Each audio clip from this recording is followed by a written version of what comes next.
Instead, every one of you is responsible. And also, I want silence here, please.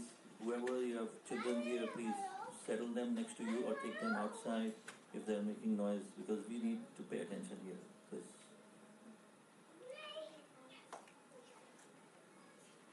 Another salawat, please.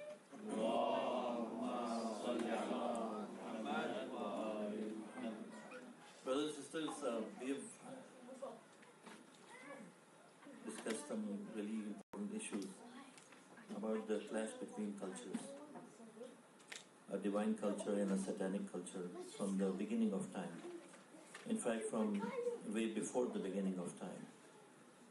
There was a culture that Allah created for Adam and Eve.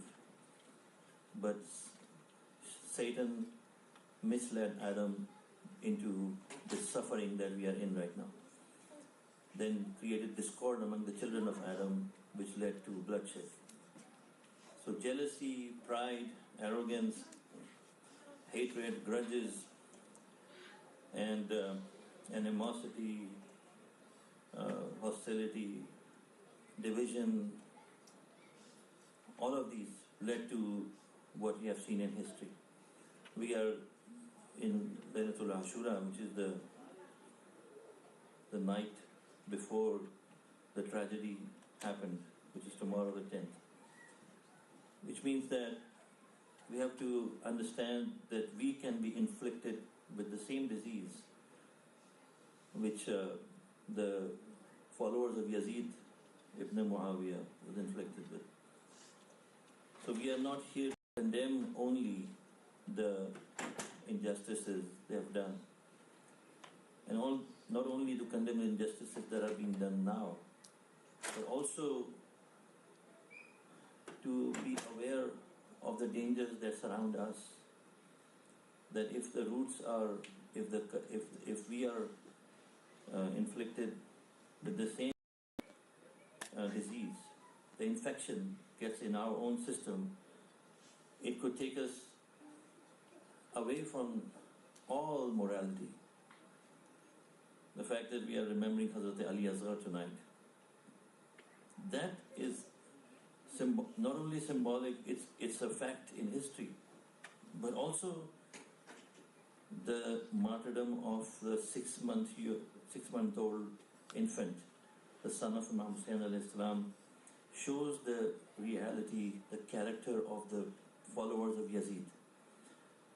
People who have a problem with Ahlul Bayt, you will see their character in history. You will see that for you and me to be followers of Ahlul Bayt, we have such a distinction. If we are thankful to Allah that we are able to grow these qualities in us, to really, the more closer we get to Ahlul Bayt, right, the better we will become, more pure we will get. Our hearts will become pure.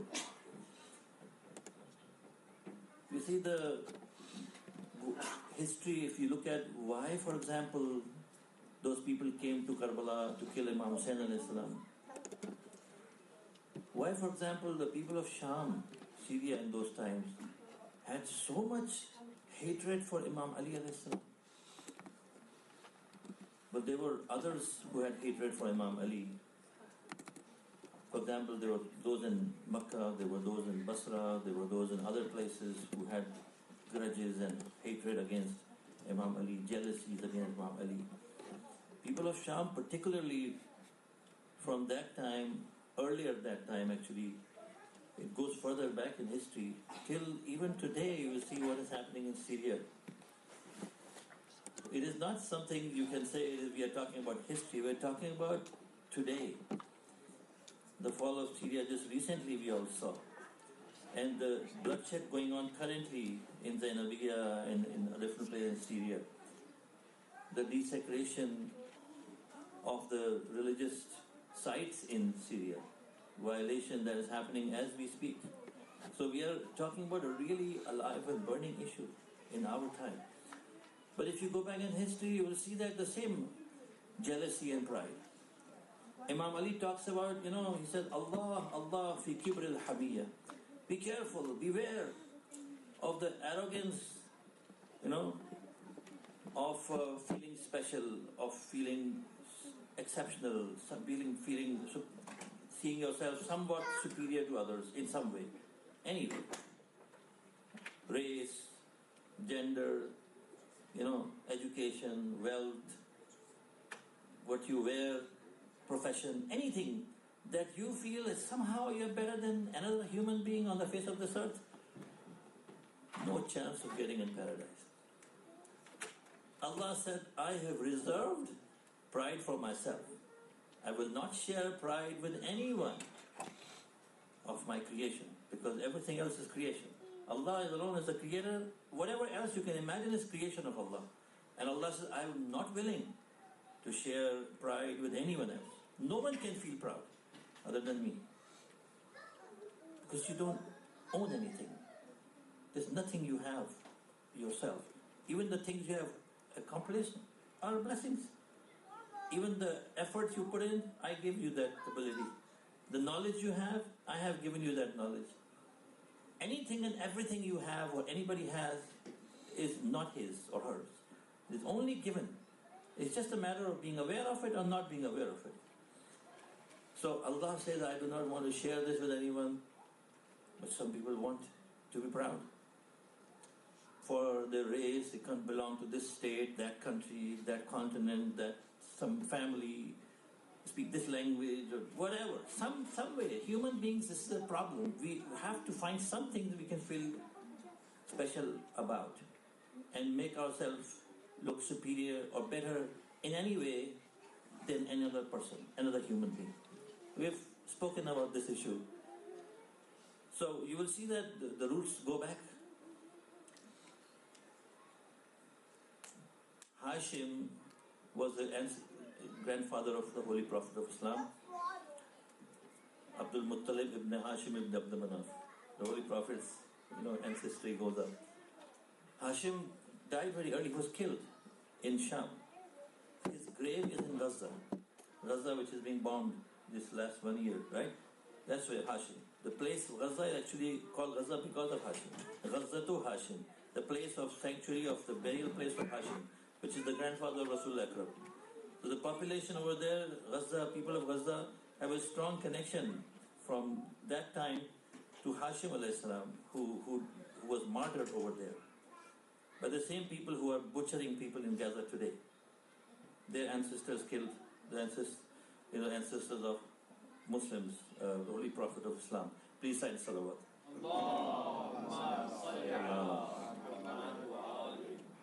So Umayyah had this jealousy against Hashim. Hashim used to take caravans of trade. One day he left Mecca.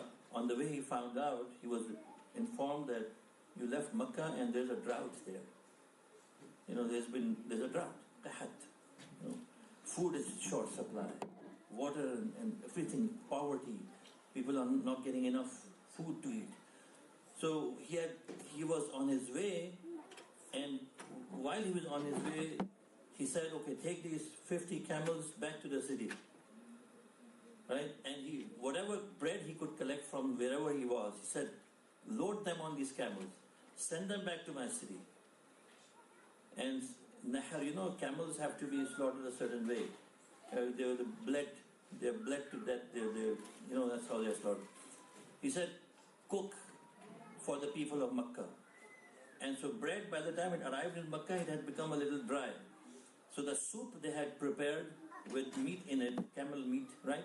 They put the crumbs of bread inside it, so people would eat. And it was distributed among the people. That's why Hashim, his name was Amr actually, Amr ibn Abd Manaf, but he became known as Hashim because Hashim is Hasham at-Tarida. He crushed the bread, pieces of bread into the soup to feed the people. So that was the character of Hashim, and he died. He was 23 years old. He died. He was killed. But he left such a great impression. People loved him. So before he left, I'm talking about much before this incident, that between Umayyah and Hashim, there was this Umayyah, in order to compete with his uncle Umayyah, Hashim, he would try to feed the people, bring water to the Hajis and all of that. But people didn't trust him very much. He tried to earn a similar name like Hashim was. Hashim, because of his purity of character, his humility and his service to people, his knowledge, his pure lineage from Ibrahim alayhi salam, he was loved by the people. Now, Umayyah tried to... I'm talking about the roots of this. And then, okay, so finally he challenged Hashim that I am superior than you. Just like Iblis challenged Allah over Adam alayhi salam. Umayyah did the same. Hashim was not really interested in any such rivalry. He was not interested in any such contest. Whatever the situation was, how the contest was held, but they apparently went to some kind of a priest or something, a kahin in the city of Mecca, who looked at the two and decided in favor of Hashim. Whatever he saw on his face, I don't know how that thing is, there's some detail in history, but Hashim he won that contest, which he was not even interested in. So it was decided that whoever wins, right, so the loser will give 50 camels and feed to the people. That's another incident. And then he'll have to leave the city and spend 10 years in Sham. So Umayyah, since that time, this is in Tabari, book of Tabari. He was holding that grudge and hatred against the family of Bani Hashim from that time. And it continued. So I'm taking you forward in history. How was Sham liberated from the Romans? Romans were in control of Sham, Syrian territory, right? Muslims invaded, it was through Khalid bin Walid. Who is Khalid bin Walid? Khalid bin Walid is the one of the members of Bani Umayyah who slaughtered the Muslims in the Battle of Uhud. He was sent by the second Khalifa to conquer and liberate. Why was he sent? Again, they wanted to promote the Umayyi Islam, the Islam of Bani Umayyah, the Islam of Abu Sufyan, the Imam, the Islam of Muawiyah, right? That same Islam.